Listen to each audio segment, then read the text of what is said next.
Welcome to Inside Analog Photo. I'm your host, Scott Shepard. The Inside Analog Photo radio program is all about the traditional photographic process. We talk about all aspects of analog photography, including the hybrid workflow. You can find out more information over at www.insideanalogphoto.com.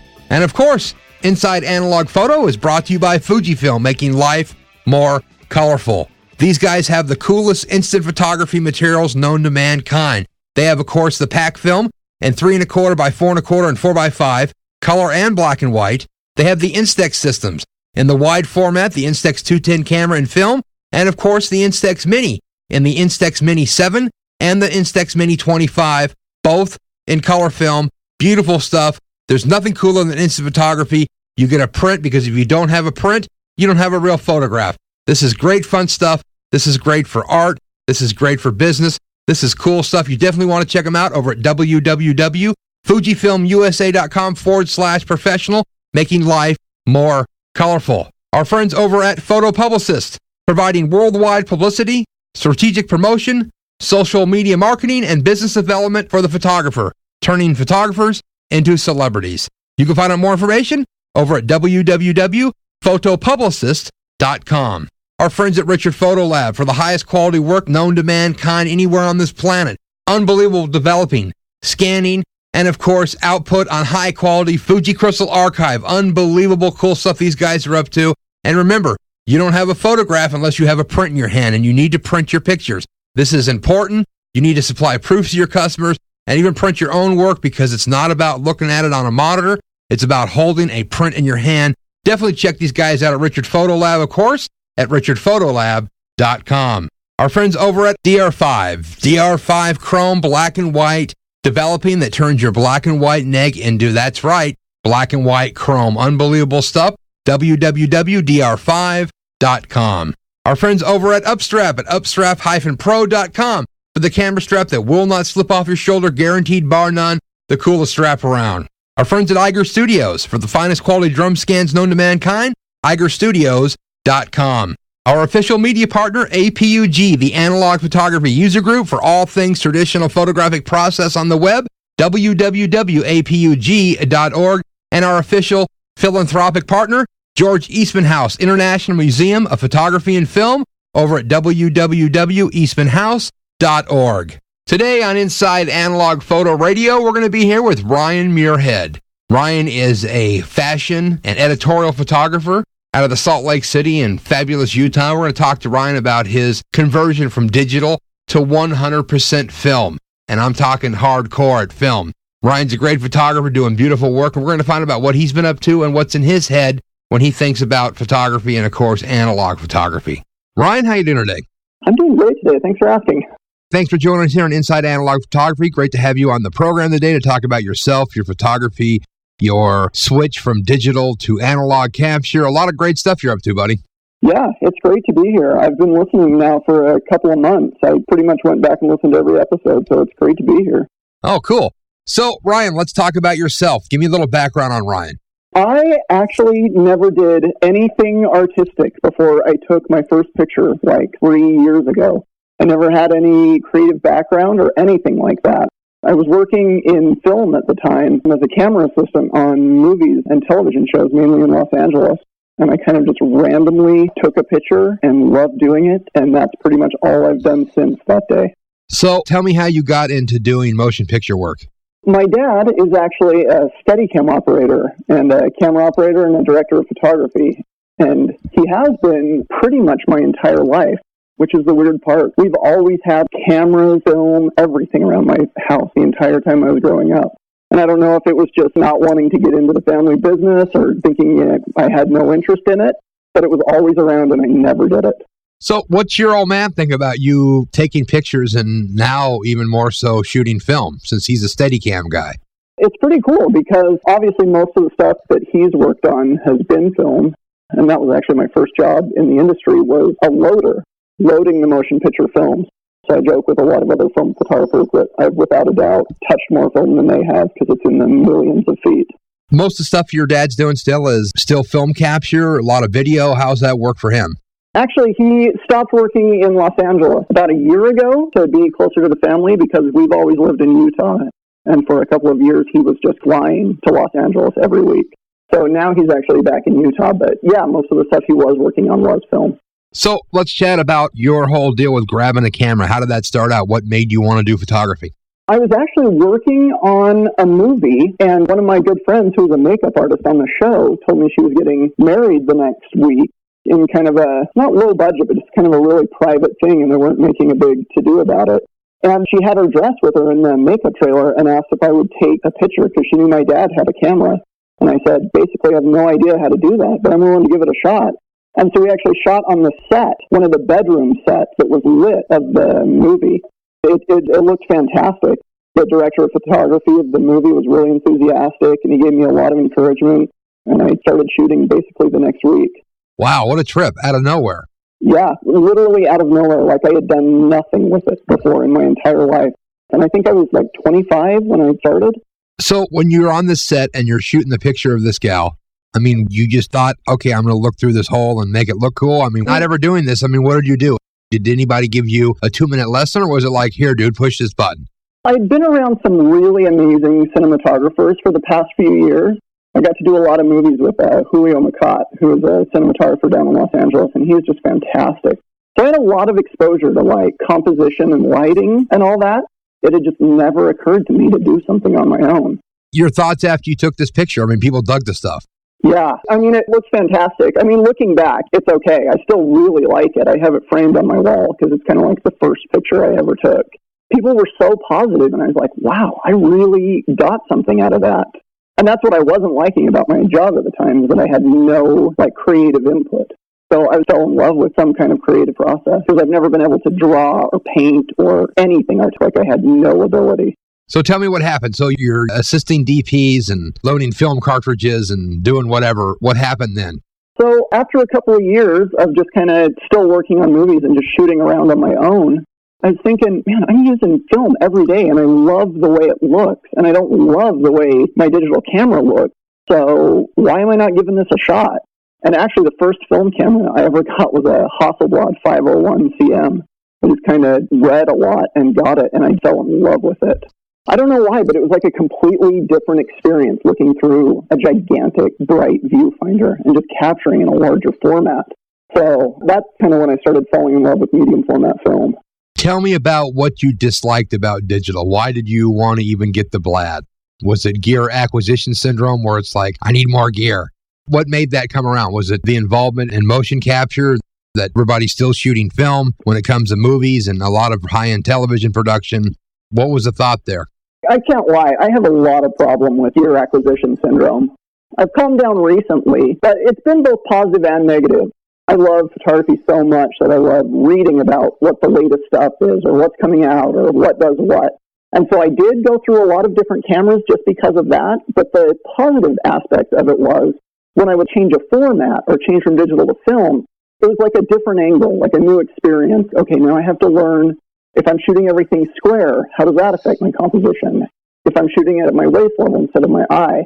So I also fell in love with switching formats just to reinvent my thinking process of how I was approaching my work. How did the introduction of the square format change your thoughts on composition? At the very first, I was thinking, wow, I don't like this very much at all, because all of my composition had been horizontal and wider, like in cinema or like a movie format. So at first I didn't like it at all, and I actually got a 645 back for the Hasselblad, which I haven't seen very often since then, but I had one. And I was shooting it, and then I thought, oh, I'm just going back to almost the same thing. I should just try out this format. My favorite thing to shoot is straight-on dark portrait. And I kind of started that on the Hasselblad. So since being so new when you started out and actually having more of a compositional thought of a 4:3 or 16:9 motion capture, did you find it difficult with the Hasselblad because you're looking down at a viewfinder, it's backwards, and when you skew the camera right and left, up and down, it's different than looking through a viewfinder? Things get weird. Did it take you a while to get adjusted from looking down into a viewfinder, that when you tilt the camera up, it goes back, and when you go right, it goes down? You know what I mean? You know how looking through viewfinder is different. It definitely took me a while to get used to, But I think that was honestly the first moment where I started realizing the importance of thinking about what I was doing. Like, I know that sounds funny, but when I just picked up a camera, I think like everybody, it's just like shoot, shoot, shoot. And then when I had that, it was more complicated and manual, and I started realizing, okay, do I want to take this picture? I've got 12 shots on this roll. What would you change? What are you going to change for the next frame? Should you change it before you take the picture? So I actually love that, and that's pretty much the main reason I made the complete switch to film a couple of months ago. Tell me about your use of digital capture and why the film drew you in. I started out shooting with a Canon 10D, which is obviously pretty dinky. And I just kept upgrading until finally I had a Canon 5D Mark II, and I was shooting with a 1DS Mark III.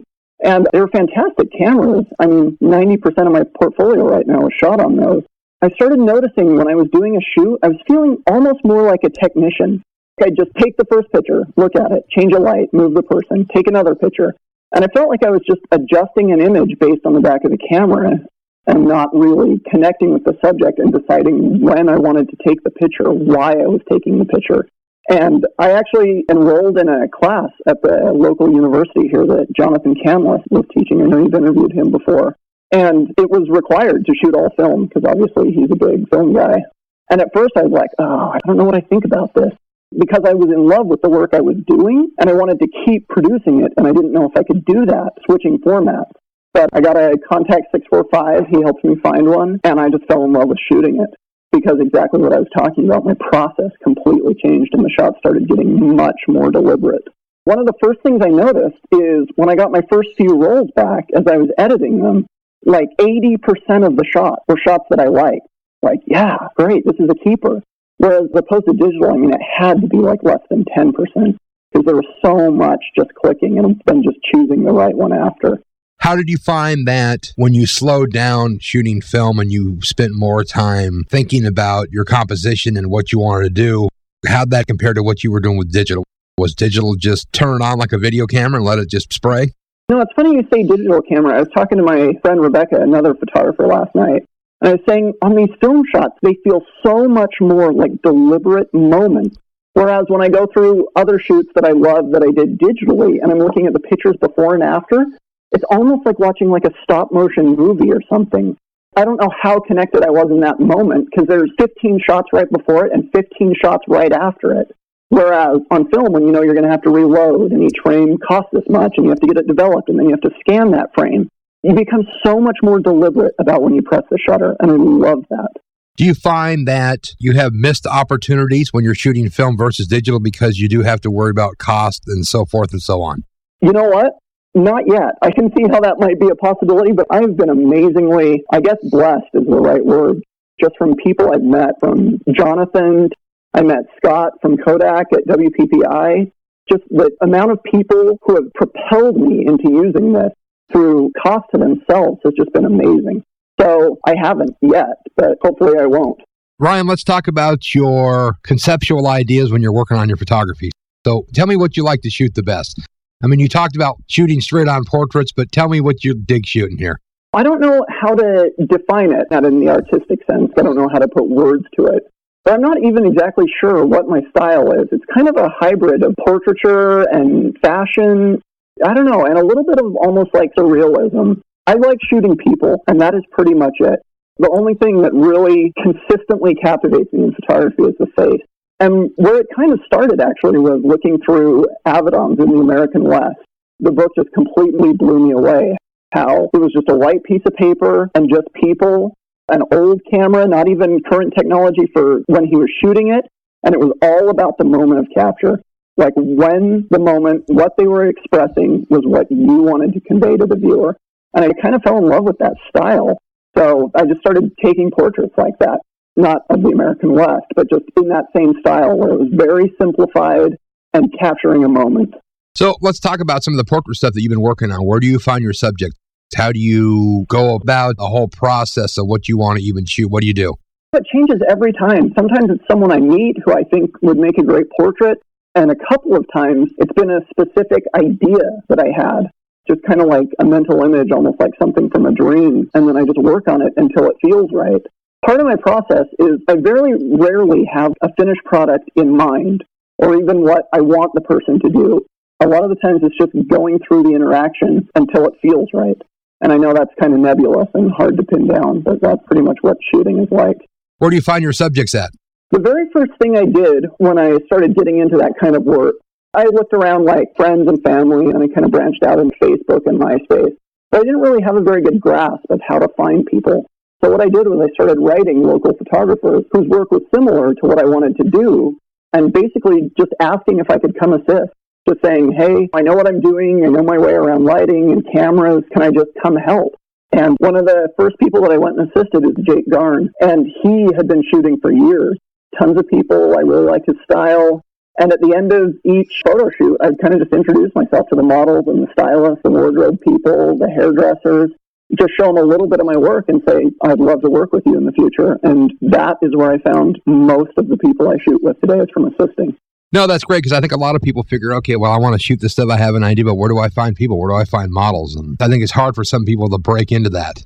Yeah, I mean, I've gone model hunting on Model Mayhem and MySpace, and I found some great people that way, and then some shoots weren't so productive, and I was like, I want a much higher success ratio, and I found that meeting them first really worked, and then making friends with photographers who could recommend people. So let's talk about gear. You have a GAS, I know. So tell me about what you have now for your analog stuff. I heard that you just got rid of your digital camera. You're completely analog now. It's true. 2 days ago, I sold my last digital body, so I did not even have one anymore. So I'm all film as of right now. I mean, that's not to say I won't shoot anything digitally with someone else's camera or anything, but all my gear is currently film gear. I have a Contax 645 that I shoot with the battery grip. And I have the 45, 80, and 140 millimeter lenses. So most people that shoot the Contax just stick with the 80. Yeah. Let's talk about the 45 here. I actually shot with the 45 today. The 80's been fantastic. Jonathan kind of explained to me how you could get basically everything on the 80. But the first thing I ran into is I do a lot of studio work. And I noticed that sometimes I would have the lights really close to the subject or in different positions. And with the 80, I couldn't physically get where I wanted to be because I don't like cropping at all. I like composing in the camera, and that's it. So you couldn't get close enough? Yeah, so I ended up using the 140 just in those specific situations just so I could physically be where I needed to be. So tell me about the look of the 45. Is the 45 distort, or is it just twice as much as the 80? Well, a little bit on the edges. If you place something right at the edge of frame, you'll start to get a little bit of distortion, but it's not very bad at all. The 45 is a really nice lens. And tell me about the 140. What do you like about it? How does it look compared to the 80? The 140 is awesome. It has that more standard portrait compression that you see of like an 85 millimeter lens on a 35 millimeter format. And for whatever reason, the focusing is a lot faster and smoother on the 140. So that's kind of nice too. But I mean, if I had to pick one, the 80 would still be my favorite lens. I love shooting at f2. So do you shoot everything wide open? I don't. In the studio, that's almost impossible just because with the lights I have, I can't get them to low enough power. And when I put diffusion on the lens, it's a little bit harder to see through it. So in the studio, I've probably been shooting like 4 or 5, 6. But outside, I shoot everything at 2 or 2.4. Just for the shallow depth of field? Yeah, just for the depth of field. And every lens kind of has its sweet spot where everything just looks right. And on most lenses, it's usually more towards the middle. On that 80 millimeter lens, to me, it feels more like a 2.8 or 2. Very interesting. So what else are you shooting with? So we have the Contax 645. I have a Canon EOS 1V, also with the high-speed grip on that in case I ever need to shoot a roll of film in 2 seconds, which has never happened. And then I have a Holga, a Diana. I have a rangefinder camera from the 70s that's called a Petri. And then I have another Eastern European or Ukrainian Holga type camera. I had but sold my Yashica TLR and my Hasselblad 501. So you've gone pretty much Contax, hardcore. Yeah, I really love the Hasselblad format and everything about it, but I needed a more workable system where I could work faster. Like how the backs auto-wind and stuff like that on the Contax, I kind of needed that. Can't complain with the Contax, that thing rocks. No, it is a phenomenal camera. It kind of makes me sad that it stopped being produced before I ever even knew about it. And what made me really sad was when I started reading old press releases to see that they had announced leaf shutter lenses for it. But then Kyocera or whatever died before they ever made them. Yeah, that's the problem there. But lucky for us, though, you can get them at a good deal now because that camera was really expensive when it came out. Yeah, I owe this all to Jonathan because he found it. But I got what was basically a brand new contact and the battery grip, the lens, and an extra back for $1,100. Yeah, that's a great deal. Yeah, it was awesome. They last a long time, so I think it's a wise investment for people. And that kind of price, I mean, look what you paid for your 5D Mark II. Yeah, I love that camera so much. I try not to get hung up on the gear, but it kind of inspires me to look through it. Sometimes I walk around my house just holding it. Your other rigs, why do you like shooting with a Holga? Is it just because it was a cheap, cool little camera? What's the whole deal with that?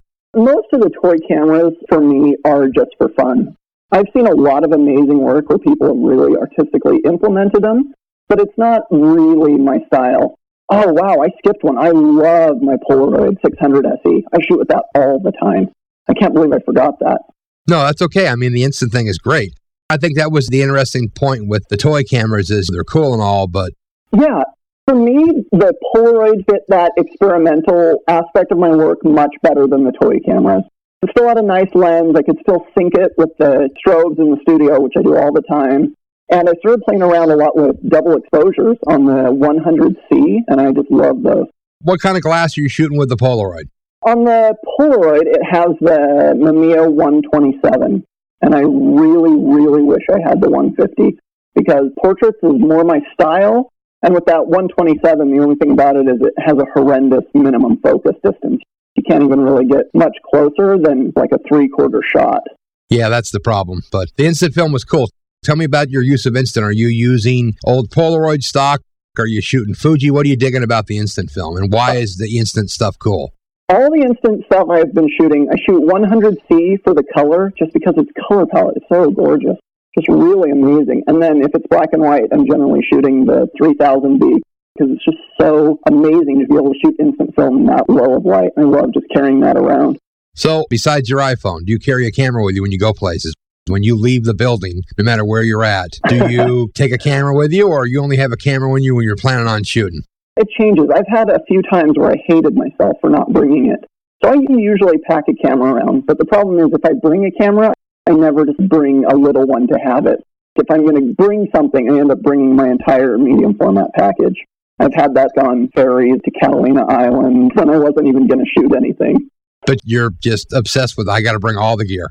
Yeah, that's kind of how I am. Do you find that when you're out and about that you find people that you want to shoot a portrait of and you just walk up to them and say, I want to shoot your portrait? I'm getting a little bit better at that. I'm not that outgoing. Sometimes I see people and I really want to know who they are so I can shoot them, but I'm rarely brave enough to just ask them. End up trying to find someone that knows them. I got to get better at that, though. No, I mean, that's cool, and I think that takes some training. It just takes, I guess, the right kind of personality.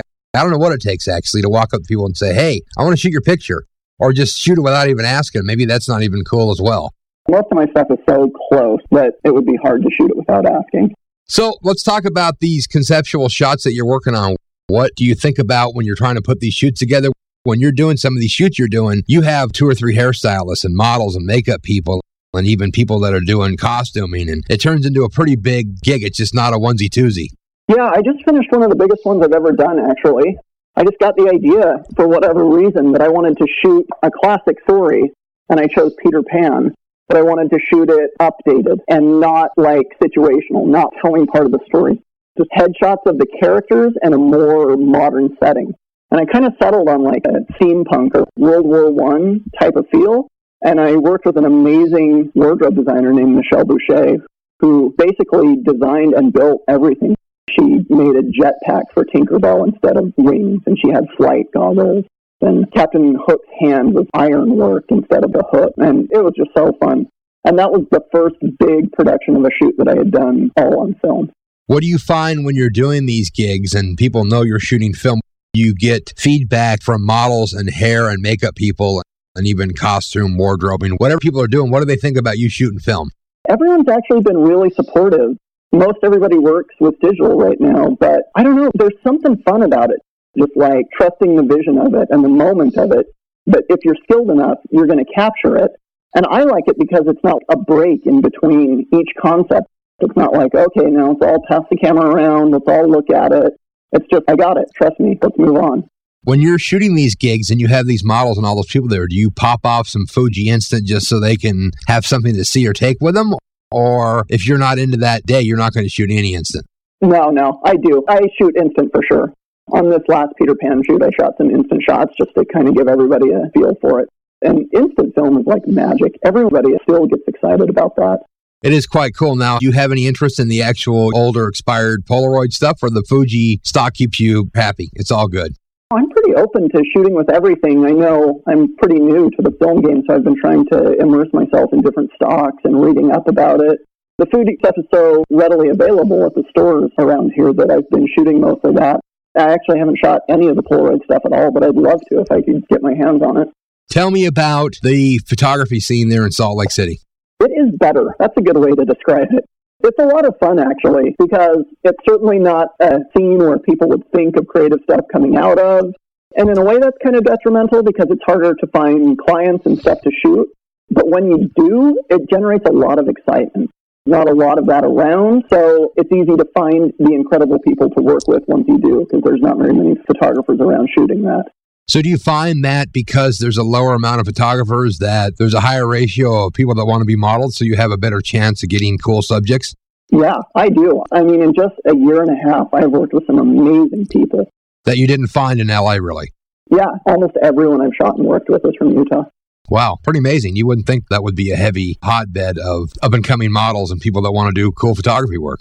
Yeah, I don't know. There's just such a high percentage of good-looking people here that you're bound to find enough people to shoot.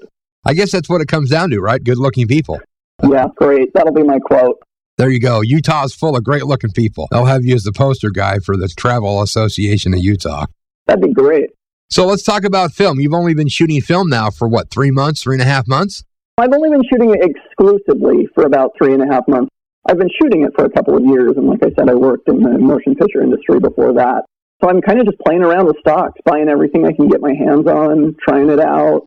So if you had one emulsion that you've shot already, that you've tried, and you could only have the one, what would it be? Oh my gosh, that is so hard. You only get one film. That's it. One film. Can I have one color and one black and white? Okay. Black and white, I guess I would have to say Triac, just because I love the look and I love that you can push it.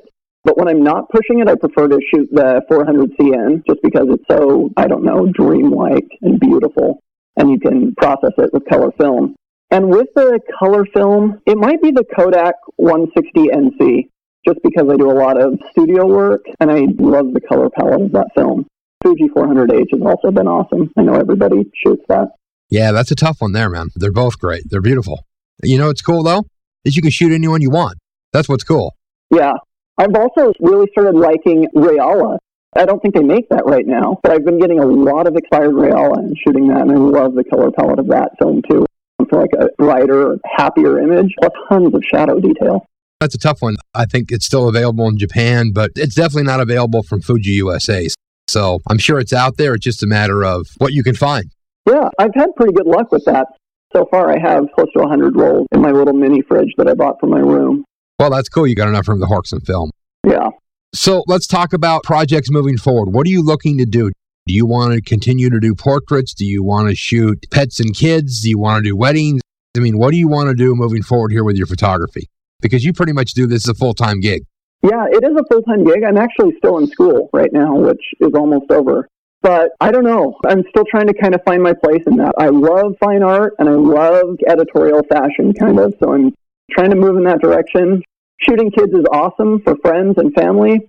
But kids and weddings, I don't know. I have a harder time connecting with event-type situations than I do with portrait interaction. I mean, you've assisted Jonathan Canlis before on some of his gigs, correct? Yeah, I've actually been assisting him a lot lately. So what's your thoughts on what he's doing, how he connects with his subjects and his people when he's doing especially wedding work and event stuff, and how that plays in there with personality and how he connects with these people? I've been really impressed with that. Looking at his work and then watching him work has been so insightful because his work captures such genuine and sincere moments, and just seeing how he was going about capturing that, especially like on a medium format camera system where you are working a little bit slower, has been so educational, learning how he talks to people when he's posing them or how he's interacting with them to get the looks he wants. It's been fantastic. So with your conceptual designs, where do you want to move forward here? What's your thought on a next series? Are you always thinking about what you want to shoot next? Is it based off of the people you're in contact with models, or what's an interest to you for your next type of gig? That evolves a lot. Just yesterday, I had a model that I use a lot work with a wardrobe designer, who I think is fantastic, that I had never talked to. And she told the model that she wants to work with me. So if something like that happens, I'll start to specifically plan something around like that. If I have resources available that I can do whatever I want with. But just to stay inspired, I try to shoot almost every day. I always want to shoot every day, even if it's just simple background natural light portraits. I try to stay working every day so that I'm always thinking about creating. I'm always thinking about photography. So with wanting to shoot every day, do you have enough people that are in contact with you? Because you have an amazing array of followers and friends on Facebook. So you must have a fair amount of people that are always bugging you to shoot them. I do have enough people that I know to shoot almost every day and something different almost every day. I don't know. I hope to find where I'm going soon. I've had a lot of interesting opportunities. A wedding gown designer contacted me to shoot editorial stuff outside for them. And then a music video producer contacted me to work on an upcoming music video. But it's all been within my field of interest. So I've been so lucky. Any thoughts of moving out of Utah? Do you find there'd be more areas that would be more applicable for what you're looking to do? Or are you happy with what you have going there? I love it here. And I've thought about just trying to find work and being based out of here. But I would also be fine with moving. I'm so in love with photography that I'm basically willing to do whatever I have to do to make it work. But do you really think that you would have more of an advantageous situation if you were in LA or New York or Atlanta or who knows? I wonder about that a lot. But it's been interesting working with Jonathan because most of the stuff I've assisted him on hasn't been wedding stuff. It's been magazine stuff or commercial work. And just seeing the kind of jobs he was able to find within his area of expertise has been really inspiring for the amount of stuff that's actually out there. And that's why I was prodding on that question is I think that no matter where people are, and they always think, well, I need to go to New York or LA or Chicago or this or that. There's work no matter where you're at. If you want it bad enough, you can find stuff to do. Yeah, a good example of that for me has been I shot a couple of hair and makeup schools. At the end, for their graduates, they did kind of a master class, and they would have a photo shoot at the end. And it was all fashion themed, and they came to me and let me work creatively on that. Not just show up and shoot this, but I kind of worked with the students and worked creating that. And I'm doing another one of those this weekend, and those have been fantastic paying shoots because they've basically been fashion shoots. Well, they're fashion shoots. You get to work with them, and on top of it, you get money. That's always good to buy more film and processing. Yeah, and the shoot I'm doing on Friday and Saturday is going to be my first one that I'm sending to Richard Photo Lab, so I'm extremely excited about that. Now, who have you been using prior? Who have you been sending your stuff to? I mean, who's doing your stuff? I actually, hope he doesn't mind me telling you, I've actually been doing all my developing and scanning at Jonathan Camos's lab. Well, there you go. So I've been doing it all myself. I mean, I wouldn't have had it any other way to start learning because it's been so great to learn all that's going into it. No, that's great to be able to actually learn this stuff yourself and be able to know what goes on, because I think if you learn the process completely from start to finish, you're more in depth of what's going on. You have a better sense of the whole thing. And especially when you're shooting and you start developing and you see things and you can go, oh, well, if I would have done this and blah, blah, blah. So it's quite beneficial, I think, to do your own gig. More than just developing, I think that really applies to photography in general.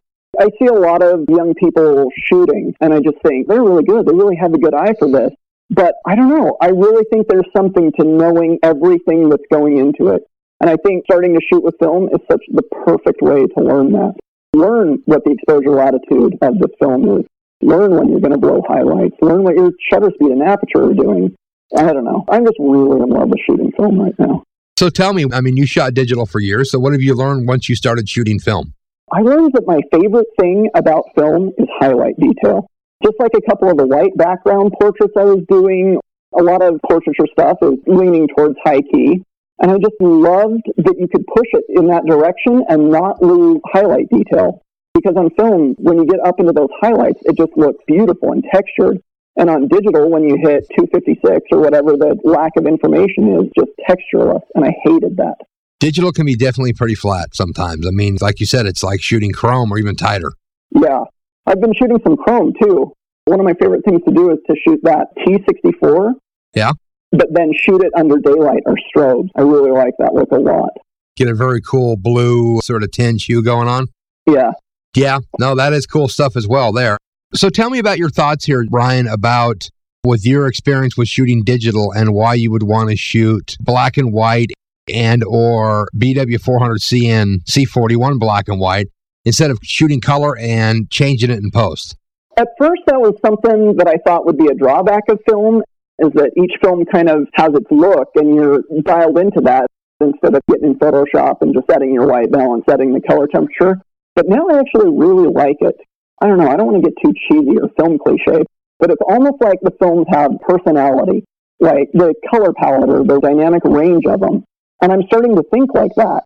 Which film do I want to use here? Because Triac and the BWCN are both 400-speed films, but in my opinion, they look nothing alike.